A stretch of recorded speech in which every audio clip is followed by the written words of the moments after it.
Great. Hey, America. Welcome to the Health Tech Talk Show. It's Friday the 13th of February. It's good things. I forgot that it was Friday the 13th. That also makes sense. Like it's very thematic. Theme is on. It is a good theme. It's a good theme. So, America, wild things in healthcare happened this week. Like super wild. We have a deck about them, obviously. We don't have a guest today because Melissa told us that she was keeping this open because she thought we'd recruit a rando at the ASTP annual meeting, and then we forgot. So, and then we were like, should we just cancel? And then we were like, no, we're going to just tell people what we think. As Debbie Condry told us at the meeting, she was like, this show is so fascinating. I always think like, did they mean to say that? That was Debbie, I love you. That was the funniest conversation. I genuinely adore that so much. Like, yes, that is the vibe of the talk show. Did they mean to say that in public? Oops. Oops. What? See, that's the problem with being live and unscripted and I guess unhinged. I don't know. I think that's the charm. Oh my God.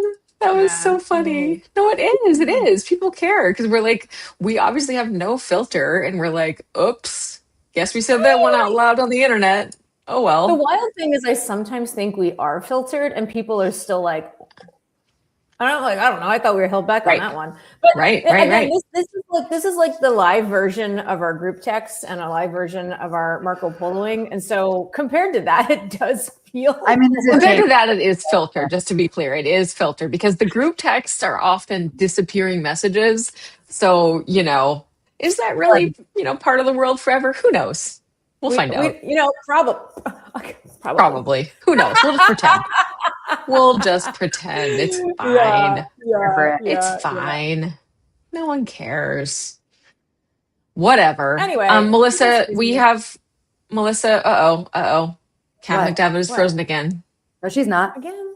No, she's not. Was for a minute. She's not. Okay. Okay. All right. It wouldn't be the show if I wasn't frozen for at least. This is true. I didn't see it. This is true. I was told that Lisa was going to talk about her tearful moment watching Benito Bowl, so I am going to. Oh yes. Oh you man. had highlight fire in person. Yeah. It was incredible. Yeah.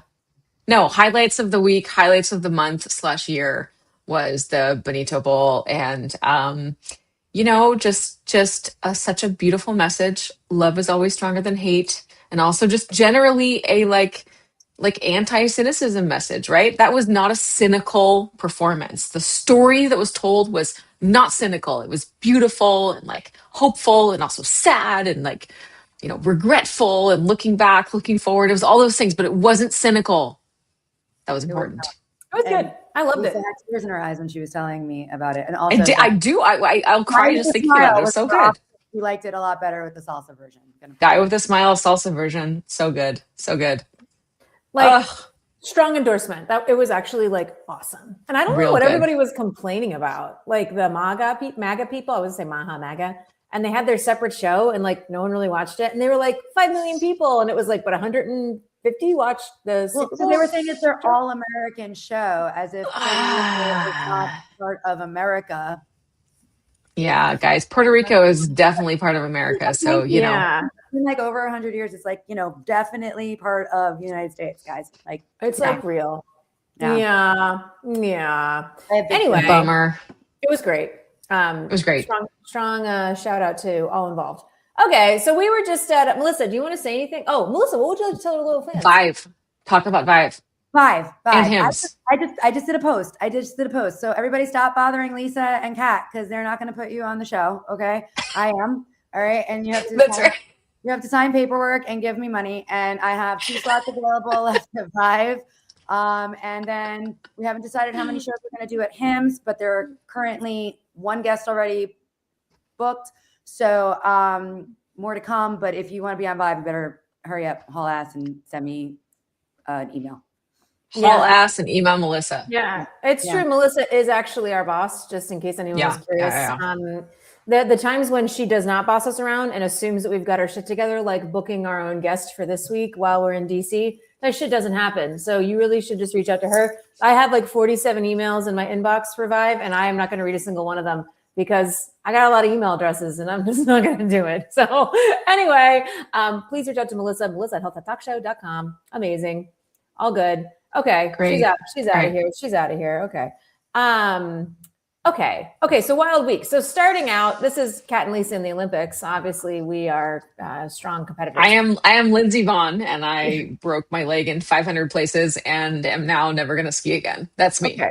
Could we just quickly talk about that? Let me just go back a second. Yeah. Okay. Yeah. Let's just talk about Lindsey Vonn because we don't have a guest. And like, what the fuck? I don't even know. So, okay. She already retired. She blew out her other good. I guess not blew out. I guess like it was still partially connected or something. ACL tear. Yeah. So, but the other leg is like a robot leg. To be clear, she has a correct knee already. Robot leg, ACL torn leg. She like tore that's her stitch. Yep. And like, isn't this like one of the things about Simone Biles dropping out is like the alternates are actually really fucking good. Like. Strong like you don't get to be like runner up 1, 2, 3 to 10 without being like fantastically good. So and then like didn't some of the alternates like didn't they freaking outperform when she dropped out and it was amazing? Like I feel like Lindsey Vonn kind of screwed America and was selfish here. Here's the thing, right? Like very hard when you're not totally wrong. I understand, right? She's like a goated kind of person. And I understand, right? Like the comeback narrative, but yeah, it's rough, right? Like if you stay in that space, if you hold that spot, you are stopping somebody else. And it's not always the right decision or the wrong decision, but like, hey, just a note to some of my some of our colleagues who are kind of holding up those leadership roles, like maybe somebody else could come in, maybe somebody else could come in. Just saying. Yeah, and do a better job. Like, I don't know, most of Congress. Nah, man, Congress could take a hike. Weird. Totally. I mean, I feel sorry for Lindsey Vonn. She's obviously incredibly tough. At the same time, like incredibly tough. She still is, right? She just went through in like crazy amounts of surgeries, but like, man, sometimes you got to be like, the joints don't hold up anymore. That's what you realize when you are over 40. They start to fall apart, and they keep falling apart, and it just is downhill from there, man. And the menopause is coming, and apparently that makes our the menopause is coming, and the joints are falling apart. Coming for us. I don't know. Anyway, I don't know if it was coming for her, but I'm just saying, I don't know. It's good to have more than one purpose in life, and also like, there's a whole thing about that, right? Like the psychology of like these elite sports folks, and what they have to go through, and like, you need a lot of therapy on that one, because if your whole life has been like achieving a specific thing, like incredibly intense, like athletic achievement, and then suddenly they're like, sorry, you're 42 and your joints have all broken. Like, what do you do with your life, man? That's rough. I'll say though, it was cool that Peekaboo Street taught Snoop Dogg how to ski. Like that girl was awesome in the way back. Yeah. So she's doing something. I don't know what she's doing, but she's back. You can still be back. You can be involved. Anyway, okay, moving on to exciting other changes in America. So last night when we were all getting on airplanes, or when Lisa was already on an airplane after her multi-week adventure across the world, a bunch of people sent us this link, a CNN post about White House tightening up control over HHS. And it looks like Chris Klump, or most recently, I don't even know how to say this. Chris Klump sounds like he's running HHS. I think he has multiple jobs now, like a lot of jobs. He's got a lot of jobs. And like, by the way, I think I speak for both of us. We think Chris Klump is awesome. Good human. Totally. Good guys win in this case. This is like, I think, an awesome announcement. He is still running the Center for Medicare. He is now the chief counselor of HHS. And it looks like... I don't know how he still runs Medicare, but like he's basically running HHS for all intents, the whole thing. I mean, it seems like a lot. And like, go Chris. Like I've seen Chris handle a lot of stuff and still win. So you just got to believe it's going to work out because it's worked out before. But this is a lot. I think you and I said this. Like we would not bet against Chris Klump in any situation. He is extremely successful and has really pushed through some very difficult and complicated things. So I certainly wouldn't bet against him. Yeah. The other thing is like, I think that like the thing about Chris is like, it really is like a good guys are finishing first here. Like Chris is a ruthless operator. Like he knows how to get stuff done. He's outrageously smart. He doesn't sleep very much from what I can tell. So like, he's like, he will work super hard. What did we say when he was first named head of Medicare. I think we were like, sleep now to everybody who works for it was him. like, please get your sleep out of the way, get your family time out of the way now, because there is no more family time. I mean, here's the thing, like when you say like good guys finish first, you don't mean that he's some kind of like nice guy pushover. He's an No. extremely effective operator. And so what we're seeing is that sort of drive to be successful and push the things forward that he has come there to do. And you know, I just, yeah, I'm, like I said, very impressed. Wouldn't bet against him. I believe very much he's going to kind of continue to do amazing things and get a lot of things done very quickly. Moving from being the head of Medicare to really being the de facto operational leader of HHS in less than 2 years, that should tell you something. Yeah, I don't think he even started until like April or something. He of last didn't. year. It That hasn't wasn't. He even didn't been a start. year. He didn't start in January. Yeah.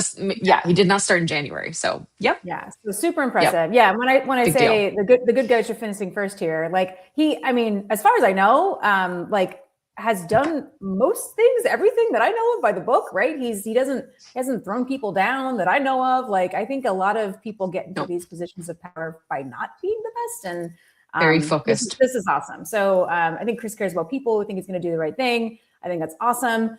So congratulations. And then this morning, we got a bunch of these articles coming through the alerts. So Jim O'Neill, according to two people, is leaving HHS, and he will be offered an ambassador position. The two people said. This is a big change because Jim O'Neill was de facto leading HHS. He was the deputy secretary, and he had like this primary operational leadership of pretty much the entire department. And so for him to be for 24 hours news cycle to be Chris Klomp is getting a massive promotion and Jim O'Neill is leaving, and also the existing the previous chief of staff of Secretary Kennedy also moving into a different position. Again, this is a mega shakeup, I would say. Mega shakeup. And remember, Jim O'Neill, I guess, still is currently acting, or as of sometime this morning, he was acting director of the CDC. Right. That's what I mean by like de facto leading the entire thing. And apparently that's not happening anymore. Who knows? I mean, hard to say, right? Things change all the time. This is being reported across a couple of different news outlets. But yeah, I mean, here's what I'll say, what I've said before. The midterms are coming very, very soon now, it feels like, even though it's only February, but the lead up is happening right now. And it's very clear that the administration is like, okay, we're getting some not great reviews. We need to take a different approach. So putting, somebody like Chris Klomp, who's just been like, who has really stayed out of a lot of the controversy, let's say, and just been doing the very like positive and like moving the work forward kind of things, that's a sign, right? That's from at least from my perspective, that's a sign. Yeah, well, it's also, I mean, Chris has been doing things that do really impact American consumers, right? So like positive things to impact Americans. Most favored nation. I mean, the point of that was to lower drug prices for Americans. So I think that's good. Yeah. I think he's viewed super positively. So that's great. And I'm curious to see what position Jim O'Neill may take around the world. Maybe he's been pretty hard on the Somalis. Maybe he's going to go there. Yeah, I wonder which country has someone who's better at research can tell us, like, where is there an ambassadorship open that would be meaningful enough for Jim O'Neill to take on? Someone ChatGPT. Yeah. Yes. Someone do that for us. Thanks. Let us know. Curious stuff. Yeah. I know Jim O'Neill has largely, at least from what I've been told, which sometimes is not true, largely been influencing what's happening at ASTP. The AI strategy for HHS, I think, has been rolling under him. I thought it was Octo, but now it's Office of the CIO again. All that stuff has been rolling into Jim. So curious to see how this changes any of that. If at all. I think the administration broadly is supportive of AI, but I'd be curious to see if any of this changes. Because some of it is quite aggressive. Some people who may be president right now have long made various predictions about the future of ONC. Longtime listeners may know that we, for a very long time, were promoting a different structure for ONC. Could it come true at some point in the future? Who Unclear. knows? But to be fair, we have been pretty accurate in our predictions. I mean, at least the predictions that I can remember, we've been very accurate. And I don't remember the ones that didn't work out. So there you go. There you go. Totally. We'll see what happens. We'll continue our fake news reporting on this topic, loyal fans. That's correct. Okay. That's correct. So with all these changes, so the signs were kind of there this week. So a couple things that came up this week that I think were interesting. One is, despite all the anti-vax comments, we got our man, Dr. Oz here, who is broadly liked and popular, coming out and saying, like, you should get vaccinated for the measles. Medical Dr. Oz is rightfully, yep. Yeah. Real Dr. Oz vaccinated. is telling America to get vaccinated. So quite the sea change from what has been happening. I mean, listen, I like no complaints from me. Anybody who wants to put this out there and make this message clear, I support. Could have been earlier, but it's not too late. And we desperately need people to get vaccinated for measles and all the other creepy crawlies, infectious diseases that we can easily eliminate if we just try. My goodness, please listen to Dr. Oz here. Please listen to Dr. Oz. Everybody get your measles vaccine. And he's an actual doctor. And like he was like a surgeon. Like, I don't know. Seems like that was a hard doctor to be. So like, I don't know. You should listen. Reported to be very good. Reported to be a very skilled surgeon, actually. Yeah, like real, like very like this guy was good at his stuff. I would bet like no one's told me, and I don't like call Dr. Oz randomly on a Saturday to ask him things, but like I would bet he's vaccinated. Pretty sure he is. Yeah, I would bet, but like, I don't actually know. Okay, other wild things that happened. So that happened, and then we had Vinay Prasad being like, "Oh, fuck Moderna, fuck the most recent flu application," and this was like broadly, at least in my world, which again, everyone, I am right of center, so I know a lot of people who are anti-vax. People were like, "This is dumb." And I know everyone loves to be like, the flu vaccine doesn't work. The flu vaccine does work when the population is vaccinated. We're always chasing the strains. The flu virus is very tricky, but Moderna and the other companies in the space have been working really hard to get better flu vaccines out there, like universal flu vaccines, ones that can adapt more quickly and be made more cheaply and get on the market faster. There's all kinds of reasons why it's hard to do this. And, flu, like, it's not a big deal. Flu kills actually a lot of people in the world, especially old people, especially babies. And if you care about protecting your grandparents and your babies, you should think about getting vaccinated for the flu. Kat McDavitt.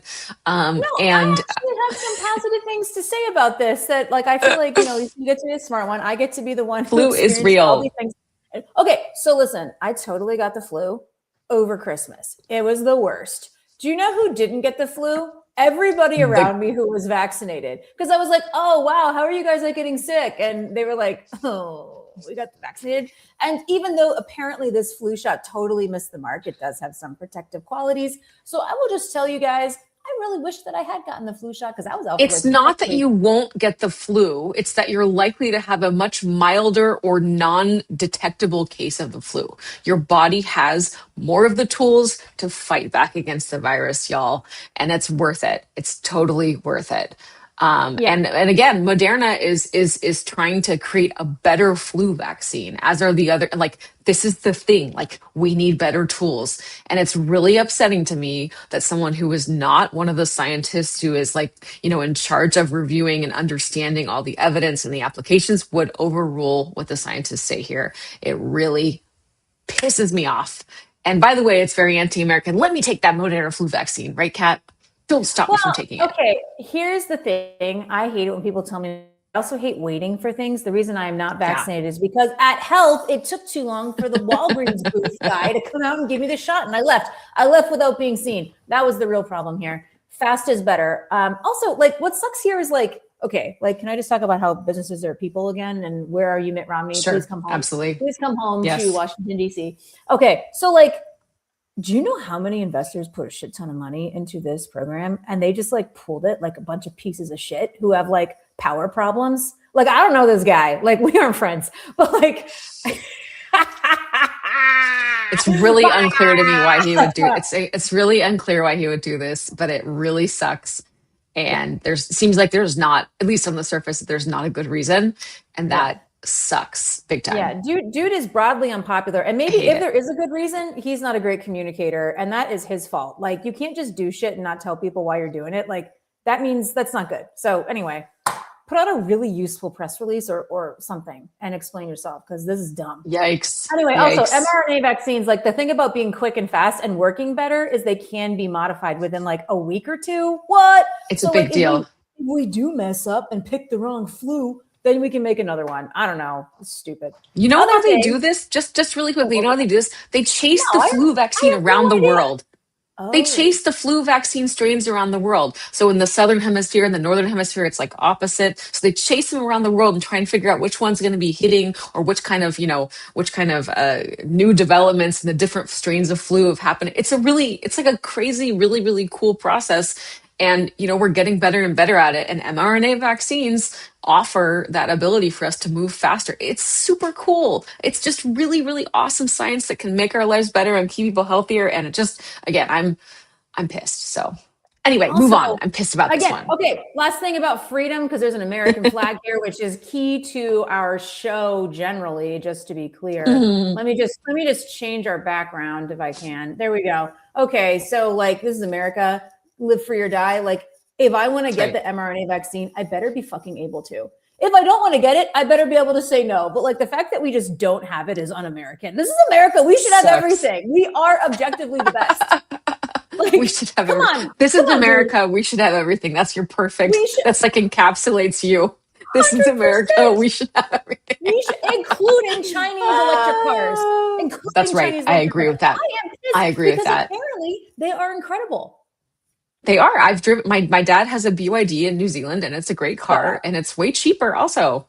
So that's what I'm saying, y'all. We should be able to have everything. Okay, moving on. Great. Okay, great. Moving on. The signs were also there. So right before the announcement came out about the HHS reorg and Chris being chief counselor, there was a exclusive report or whatever from the Maha people, basically saying, if you don't embrace Maha GOP Republicans, you're losing all the midterms. I think it's like opposite day, because I'm pretty sure unless this reorg was going to happen and like things straighten out, the Republicans are losing. Like, they're losing. Like, I don't think sentiment is good. I think the Maha coalition is a little bit confused. Like, you and I agree generally with the principles around Maha, right? Oh, yeah. But there's not a lot of good alignment. Yeah. There's not a lot of good alignment, like with the other things that with what an average American cares about right now, which is like affordability, right? Like, I can't afford things. It's too expensive. The economy is not doing great. Like, that's what people care about. Truly, always. And there's a segment of people who really care about the things that are, intrinsic in the Maha movement. And there's not a lot of alignment with the GOP, political positions generally. So I just don't know that it's important enough to change the outcome. And the issues that are most important to Americans are not on this list, I would say. Yeah, if you actually read this article, which I sort of did, there is a bulleted list, which I obviously skipped to, of the key priorities of the Maha movement. And notably in this piece with the Maha people who are talking about it, they have removed vaccines from that list of priorities. So it's very like duh stuff now. It's the stuff you and I care about, Lisa, like healthy food. Sure, great, like, fantastic. Like Love don't eat red dye, like be cool, don't eat chemicals. So whatever, like that's totally cool. And I think most people already do embrace that. I think some of these things are pretty controversial. People care about how they can't afford the cost of living, how they can't afford healthcare, how they can't afford food, they can't afford to go on vacation, they can't, that's what people care about. That's where we are. We're still there. We're always there. That's where we're at. And that is currently the bipartisan issue, though taken through different lenses that both parties are pursuing. But it is what it is. That's what people care about. Yeah. All right. What's next? Oh, yeah. So speaking of AI, and we'll see what happens with the administration, we have multiple super PACs that are working on dueling super PACs. Here we are again. Dueling super PACs land. They're coming for you. They're coming. We're back. Yeah, I mean, I'm curious about here is that like I get that you just want to have separate packs because like you're competitors, and if I had that much money, maybe I'd have my own too. It's unclear, but also all ships rise at the tide here, right? Like, would you be funding separate candidates if you're pro AI policy? Well, I mean, this is this is the ultimate question of like whether AI should be regulated, which, as we know, with the Trump administration, the message has been very much, and with Congress has been, we're not going to do any regulation. We're going to stop, which you've said is very un-American. We're going to stop states from passing their own laws and their own regulations around AI. And so that's been the message, and that's the perspective that varies between OpenAI and Anthropic. Now, you can say, so OpenAI is like, yeah, cool, no regulation. And Anthropic is like, no, we want regulation. Now, you can be cynical, which sometimes I am, all the time I am. I don't think Anthropic is like, perfectly wonderful pro-social company, but they are certainly pushing for safety regulation around AI. That's been their whole DNA since day one, right? Dario Amodei and his sister, who they started Anthropic, they we used to work at OpenAI, right? So like it was a schism in the AI world when they started Anthropic, and they were more safety. They've always been more safety minded, more regulation minded. All good. I think that's a good alignment with healthcare, for example. There should be a little bit more alignment on safety, but this is the conflict, right? And so here we are. We're back to the dueling super PACs land. If you thought they were gone, well, they're back. Yeah. Well, I mean, I'm into it. Generally, as you know, Lisa, I'm like pro states doing whatever they want. I do think a lot of times state legislators are dumb. Sorry for all of them that watch our show. But like, I mean, not that they're dumb. They just like, it's not dumb. It's just that a tiny state that has every other year their legislature meets or whatever, like there's no way to keep up with the kind of money and the push from the feds or from industry. There's no way. Well, no, and you have your issues, and that's that. And most of these people, again, I shouldn't say they're dumb. Most of these people have full-time jobs. That's correct. Like, you know what I right. mean? Like they don't have time to sit there, and they don't have massive staff. So like, I do think there is some downside, obviously, to states having all their own legislation about whatever they want. Like how many times I think the reason New Hampshire, as an example, doesn't have an HIE is because they have like 3 different laws prohibiting an HIE. Exactly. Because one wasn't enough, right? And like, also like, well, just to talk about New Hampshire, everybody gets a turn. You can just be in the assembly if you're a New Hampshire resident. So yes. Fantastic. But God bless America. I think that's freaking awesome. So anyway, that's just me, whatever. We don't have a guest. So we get to say whatever we want today. That's right. Cool. So the access model coming out of CMMI released the reimbursement amounts for participants in their program. Lisa, I have no idea if these are good. Like, do you know? They're not. So they're dismally not. They're not great. I think for MSK and behavioral health, musculoskeletal, like Hinge Health, like Sword Health or whatever, and then behavioral health being like like a talk space or whatever. Those numbers are really low apparently. For the early cardio kidney metabolic and cardio kidney metabolic segments, those are better. Our friends over at Health Tech Nerds did a little bit of analysis on this, and they looked at things like the current per member per year payment and the margin and things like that based on public numbers. And like it looks like Talkspace has a per member per year of like almost $2,000, right? MSK, it's getting close to like $1,000 per year. So it's a big difference. There's a big gap between some of the publicly traded companies in the space and the information they share about how much they're making in reimbursement per member per year. It's interesting to see what this looks like. My understanding from CMMI was that this was meant to be the floor, and they're creating a floor that like private payers, commercial payers can build off on, just like in Medicare, right? If you look at what a commercial insurer pays, they're paying some percentage of Medicare, whether it's 110% or 200% or 300%. And so this might become the floor for all kind of RPM, reimbursement for these kind of things. They're making this is what that could become. So Yeah. TBD. It doesn't look great for the current information we have about MSK and behavioral health. At the same time, those are also not like all AI delivered, right? They're hybrid, technology Right. and human care coordinators, and this is really kind of meant to be like technology first. So we'll see what happens. I'm sure they're not super happy. There's probably some lobbying happening in the background here. Some people are in their inboxes today going, excuse me, we would like to have a meeting about this. So TBD, but this is interesting. Between now and Tuesday, I have to read all of this and digest it because I'm doing a webinar on Tuesday with my friend Whoa. Aisha from NACOS about access. Please join us. Oh. Yeah. So I'll read it. Well, Uh-oh. that's great. Perhaps you can tell us about the payer pledge, which just happened. Whoop, whoop, whoop, whoop, whoop, whoop, whoop. There we go. You are frozen, my friend. There you are. Okay. You back? Oh, I don't know what happened. I think I'm you're like back now. here. All right. Yeah. Yeah. You're So back. what Okay. happened with the payer pledge? Like, what's the payer pledge about? Like, what's happening? Yeah. So this is what I was just saying, right? I think the idea was that access should be a floor. And part of it, what they announced when they announced access is they were going to get sort of aligned commercial private payers to join in and say that they will do the same thing to make it more attractive to the technology companies to be part of this because they'll be doing the same or very similar thing. Like they're looking for basically copycat programs from other payers who will just join in with Medicare.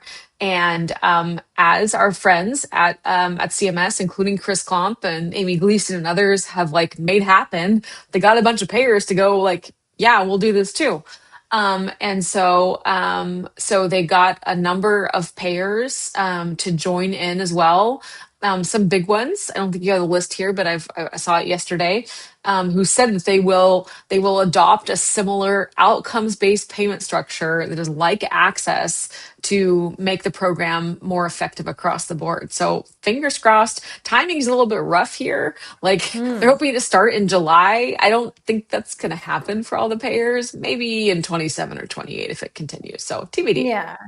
Looks like they what said do you 2028. Yeah. What do you generally think of all of the pledges going on? Like a lot of this stuff, like, I mean, the only stressful thing here, right? Well, there's many stressful things in general, but like, the administration changes, like, do these pledges all stick? Yeah, it's rough. I mean, I think, I think holding payers, holding other entities like this, technology companies and payers and others to these pledges is difficult. The perspective from the administration was very much like regulation takes too long. Like you guys don't follow the law anyway, so let's get you to come up and just voluntarily say you're going to do this, and then we're going to use the power of like the public shaming.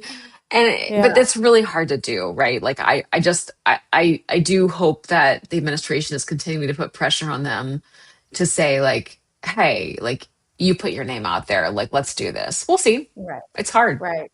Yeah. It's not Yeah. I permanent. mean, I'm down, like I'm into it, but curious. Same. I know we have our friend Sam Rudes with some of his coverage saying that he's given an update on the interoperability pledge. So we'll see where I put that in this deck. Oh yeah, Lisa. Tell us more about our friends over here at Vizient. It's not Vizient. It's a company called. It's weird because it says Vizient right there. The company is called. Yeah. Hang on, Alpha. I got it here. It's not Vizient. Not Vizient. We're not coming for you, Vizient. Don't worry.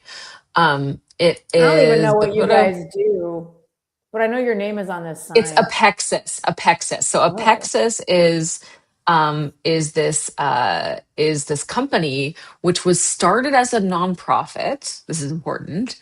And then basically assigned the role to be administrator of the 340B program, the program that gives like discounted prices on many drugs to safety net hospitals. So it started and so the government was like, let's give the administration of this to a nonprofit, Apexis, and then they became a for-profit, which is whoops. So now the same thing.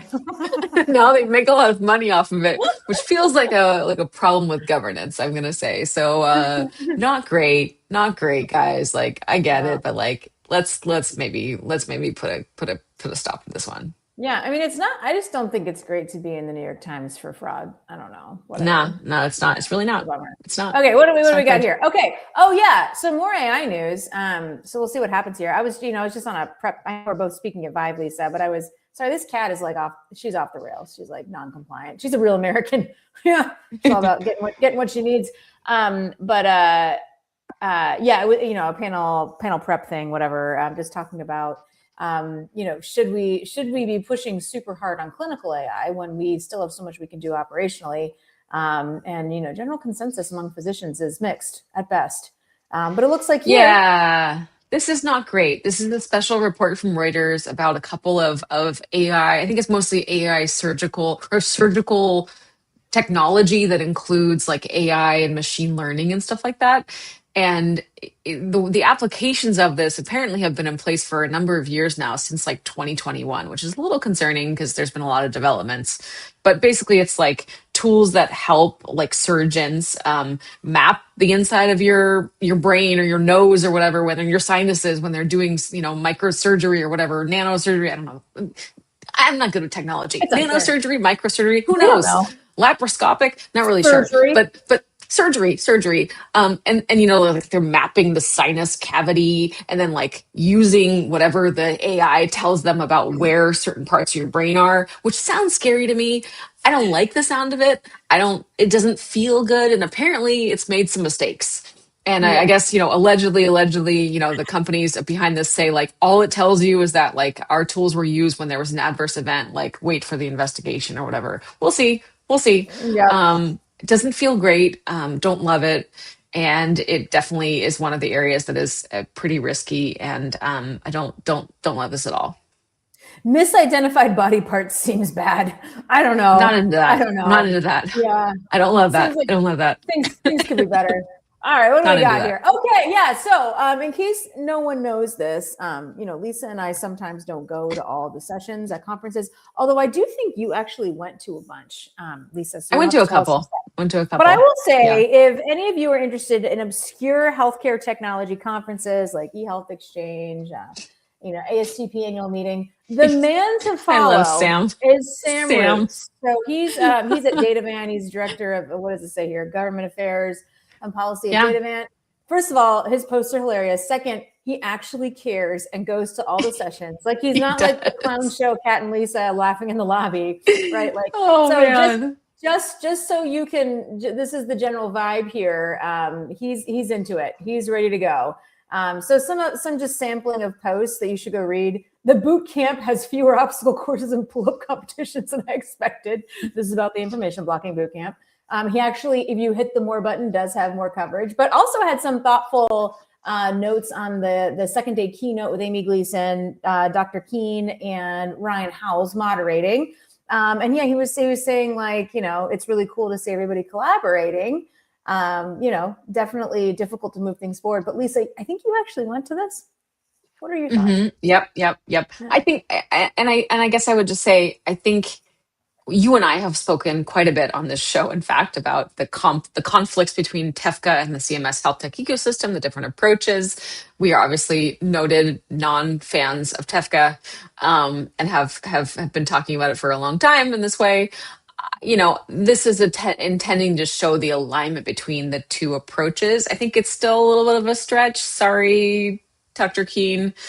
We think you're great, but I think the alignment still needs some work, and it's really what's going to stand the test of time, right? Like, is TEFCA going to continue to expand in a way that is meaningful? I would say probably not, but that's just my perspective. Is the CMS ecosystem going to maintain the test of time after this administration has left? That's another question as well, right? We need something. We need something to work, but these are different approaches, and this was intending to say like, no, we're not far apart. I am sure that these two folks are talking and they're working together. I have no doubt about that. They're both collaborative people, but the vision isn't totally clear. And how do we make this? How do we meaningfully expand exchange and use of data? That's the real question. Yeah, super interesting stuff. regarding TEFCA. Yeah, like the longevity of both these systems. Honestly, the longevity of the national networks broadly, right? Because like I don't think Epic got sued again this week, but like like people are coming for them, and then they're coming right back. So They're coming right back, and they have a bigger war chest than other people do for sure. Yeah, So, and again, like we said on one of our last shows, I can't remember which one. Epic's got all the hospitals. Like everybody accuses them of being a monopoly. You know what a monopoly means? Whether or not that's true, they have a lot of hospital customers, and those are the ones where you get the data from that you want, at least. So attacking them broadly and telling them they suck is probably not the way to get them to stay in the national networks. Just saying. yeah. The other thing that's interesting, so TEFCA's got all kinds of problems. I think, I've talked a lot, and Lisa, you use less harsh words because you're a nicer person than me sometimes, depending on the day. I talked about the catfish, the sewer rats, that have taken over TEFCA, that are just siphoning off data inappropriately and selling it on the market for secondary use. Like, I just don't know if that's the right move, and I'm sure there's a way to clean that up. And Ryan Howells tells me, don't worry, Kat, we're adding like all this transparency. Like, I mean, you better just like have all the transparency, because like, I don't know how else you can fix that other than being like, here it is. And also getting rid of the catfish. I mean, catfish are delicious, but not when they're running not when you're running your national health data infrastructure. Seems like you don't want to. I agree. Yeah. But yeah, and then with the CMS aligned networks, I don't know. That's so like decentralized in many ways. It might have a better shot with the longevity post-administration. I don't know. It's got to get going. It has to get going really, really, really strongly first. I would love to see a unified effort that brings these two pieces together in a clearer and more defined way. Now, how would that's you probably do that? So ONC currently is responsible per the law, per 21st Century Cures, to regulate, to implement, 21st Century Cures, TEFCA, et cetera, et cetera.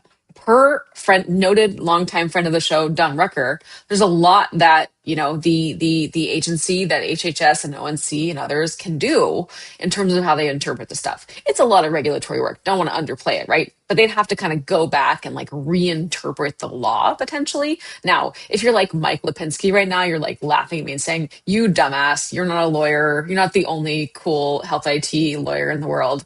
You don't know how difficult it is." But we're influencers. We're influencers, Mike. Don't worry about it. I would say go back to the law, like reinterpret it, like rethink the whole sort of model and bring those pieces together, like bring the best of the CMS aligned networks idea and TEFCA and whatever else, ONC has to do per the law. Like reimagine this together versus two separate programs. You have to really look at the governance as well of both, right? The governance of CMS aligned networks is nothing. It's volunteer. The governance of TEFCA is very defined with this recognized coordinating entity piece. Can we bring those ideas together in some meaningful way? Is there something else we can do here? Very hard because like industry's made a lot of investments. People will be mad. You move my cheese, whatever it is. But like, I feel like there's a chance to like take another stab at this together. Yeah. Well, so question that I'm only sort of being serious about, but actually being serious about, like, wasn't eHealth Exchange originally like it was like spun off from the government? That was the eHealth Exchange was the original National Health Information Network, the NHIN, and it was yes, they can do it. Can the government just eminent domain that shit and like yes. Yeah, it's from the NHIN was created like by the government and a few others like now many years ago, and then they were like, I guess we're gonna stop doing this, and then it became truly like a fully nonprofit, like public, nonprofit effort that does work very closely with government, right? eHealth Exchange does exchange for a number of federal agencies. The VA is very involved, SSA is involved, right? Like all kinds of things. So like, this is not like, it doesn't have to be, by the way, as complicated as it's been made. There, in my opinion, and again, Mike Lipinski will be like, shut up, you're wrong. Like they can reinterpret things in a different way and do things in a different way if they want to. The whole job of the agency is to interpret the law and then regulate based on that, like write and define regulations based on what is actually in the law. So there are different ways to do this. Yeah. Well, I'm pro interpretation. Great.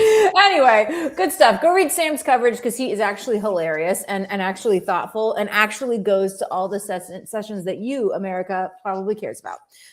Okay, right. moving on here. What else happened at the ASTP annual meeting? Well, Lisa, this is my last slide before I show party pictures. So Great. what sessions did you go to that you loved and enjoyed? There's like a lot of information blocking news. Yeah, there's a lot of that. I wasn't able to attend all of those boot camps, so definitely read Sam's stuff. What we were all hoping for at the meeting was that they were going to say, information blocking enforcement has started, and here are our first cases. These guys have to pay us $1 billion. And they did not say that, unfortunately. They did have like FTC, DOJ, others like join these like, boot camps and information sessions. So they're really signaling like it's coming. So I think we should just all be like, okay, very soon there's going to be an announcement about information blocking enforcement in a couple of cases. We've heard that kind of vibe. I was hoping they would do it at the meeting and they didn't do it. That would have been very dramatic and suited my personal, characteristics and taste, but they didn't do that. So that we were all waiting for that. They also had a couple of sessions more about the sort of like, again, what you were talking about earlier around, the regulation or lack thereof of AI and the applications of AI in clinical care and how we need all this data to, drive these applications. There was an opening session where they had a number of people, including the guy from Doctronic, the company who is doing the AI-driven prescription refills in Utah and the pilot there. And I thought it was really interesting. He was talking about how they're structured and the kinds of the safety parameters that they have around that. So basically they started off with a really, really relatively narrow list of medications that were eligible. And then they put in all of these safety parameters where like the first 250 prescriptions are 100% reviewed by doctors, and it goes down from there, and, all the different ways that they've put guardrails around it. That's good. That's a very like safety first approach. But at the same time, like when we saw that other article about, all the things that have gone wrong in clinical care so far, I don't know, man. Like, we'll see. It's still an experiment. Yeah, I think there's going to be a lot of wild stuff going on.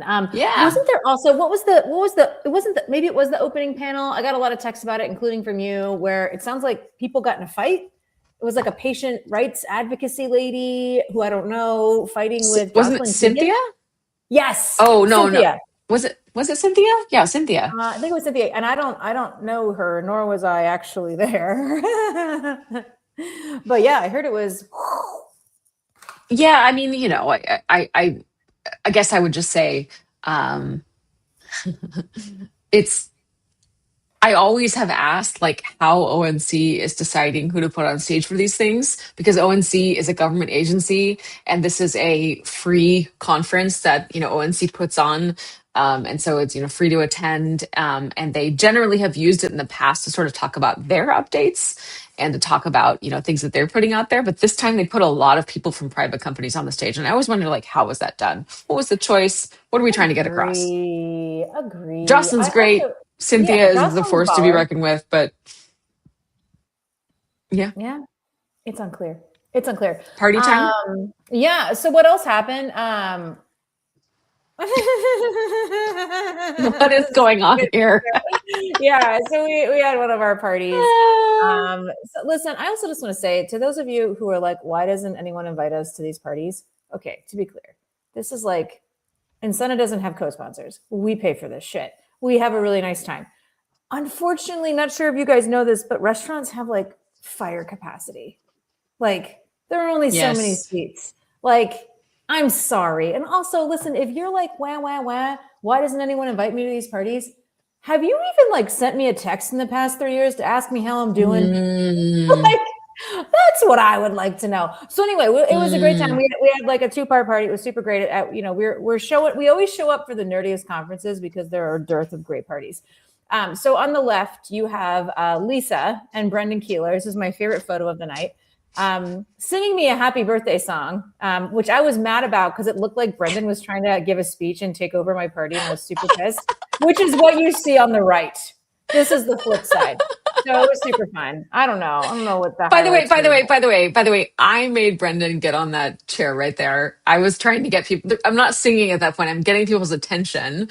And Brendan, I forced him to get up on the chair and start yelling. then Kat It was was so pissed great. at Oh him. my God. That That was was really so fun. good. Really That was fun. so We good. made some new friends. We saw some old So friends. It good. was freaking great. It was totally cool. It was great. It was a We'll good probably time. do something at Hims, but we didn't plan it yet. But we have a restaurant. We just didn't do anything about it yet. If you have ideas for themes, let us know. Email Melissa, not me, because as previously mentioned, we don't really check our email. So yeah, see what happens. And then I would say this is the last part of our show that's planned, although it's never really planned, is Lisa got in a fight with some Irish citizens because she is in fact a dual citizen about the procurement of a national health record for the people of Ireland. And I just think this is peak Lisa. Like, what the hell, Lisa? Like, you're seriously fighting about how they're going to procure. And like, what did they say? Who did they want to use? Meditech? And you were like, no. No, that dude is a Meditech implementer. And I was like, of course you would say they should use Meditech because you're a Meditech implementer. Yeah. Bro, like stop it. This is No, actually maybe how Lisa and I fell in love is like, we yeah, met, someone introduced us, but then I was just like, watch her posts. exactly. Oh, Exactly. Lisa, tell us what's happening in Ireland. No, I mean, Ireland is doing a national EHR procurement, which I feel like is already a bad idea from the jump, right? Like, dudes, like, what are you doing here? Like the idea that they're going to spend $1 billion on like some large EHR, which quite frankly is going to be Epic, Cerner, or Meditech. And I was chatting with this about, I was chatting about this with Brendan, I think, and it actually like, it's a good fight in the sense that there's a variety of alignment across Ireland, Northern Ireland, which is a different country. Just to be clear, it's the UK, and so that like apparently it's not a slam dunk for any of them, but they're all certainly in the running. And I just the idea of procuring a national EHR and getting taken for a ride from like a big foreign company, I just feel is a bad idea for Ireland. And I can say that as someone who holds a passport and is a scammer and pretends to be European all the time.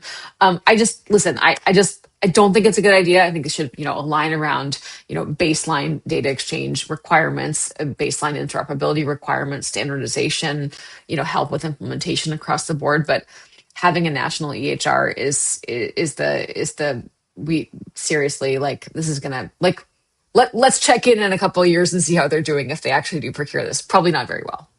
Okay, well, so I just want to read out loud some of these comments because I think I can just hear you. Actually, I can like feel you in my heart typing them. Yeah. 3, 2, 1 for a dominant EHR vendor from the US to show up with closed system. Don't do it. Oh, what do we have here? If they let overseas citizens vote, I would vote no. And then you're like, basically, what do you say? You work for Meditech, not sure you are a neutral advisor here. Like, this is just like, this is as good as the New York Times cooking app comments. Listen, like, I'm not selling anything to them. I just have an opinion, which is really the story of my life, right? Like, I just have an opinion. Yeah, I love that. Also, I'll say, okay, so let's talk. Can we just like briefly talk about this though? Because like Ireland is like the size of South Carolina population wise. Tiny. So, like, is it so bad if they have a national EHR, do you think? Yes, it still has a complex delivery system. There's also issues again around interoperability with other countries, including the UK, with Northern Ireland, and then generally just like I don't know, like I do not approve. I do not personally approve of like these big EHR companies having nationwide deployments. I just don't. I don't believe in that. It's not real anyway. Yeah. Also, That's my very take. similar in population size to the great state of Alabama. Basically, this is like the There South. you go. Oh my goodness. There you go. There you go. People. Yeah, I'm here for that. I'm pro competition, but these Europeans sometimes they don't have that vibe. Anyway. Yeah. Follow Lisa on all platforms because usually you will have a treat. You'll also be relatively informed because she reads everything. Okay, let's bring Melissa back on here for our last pitch on Vive. Melissa, what do you want to tell our loyal fans? Hey guys, so I again 2 more slots available. Your logo can be there. It will be placed in several places because I have all of your logos that will be there.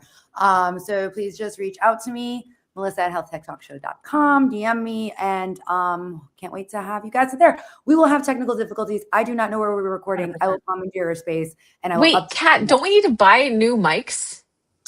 I've been bugging her for weeks. Kat, got it. Vibe is coming up in like a week. Get it together, girl.